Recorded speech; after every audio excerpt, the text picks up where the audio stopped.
भावना कलुषित होणं, गैरसमज होणं,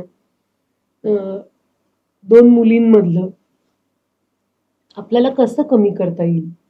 ते वर्कप्लेसमध्ये असतं, ते सिनेमाच्या सेटवर असतं, ते नात्यांमध्ये असतं, मैत्रिणींमध्ये असतं आणि ते असं काटा रुतल्यासारखं आपल्या आयुष्यात रुतून बसलेलं असतं आणि ते घालवता येत नाही. कितीतरी जणींना मी हे म्हणताना ऐकलंय की नाही यार, मला बॉईज आहेत खूप फ्रेंड्स माझ्या, पोरींची नाही माझं जमत, तसं मुलीच म्हणतात. आणि तुम्ही मुलगीच आहात ना असं म्हणावंच वाटतं कधी कधी.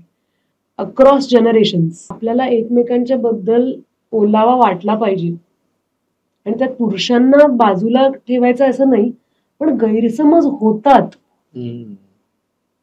त्यामुळे मला खूप आवडतं मैत्री करायला किंवा ते सिस्टरहूड जपायला.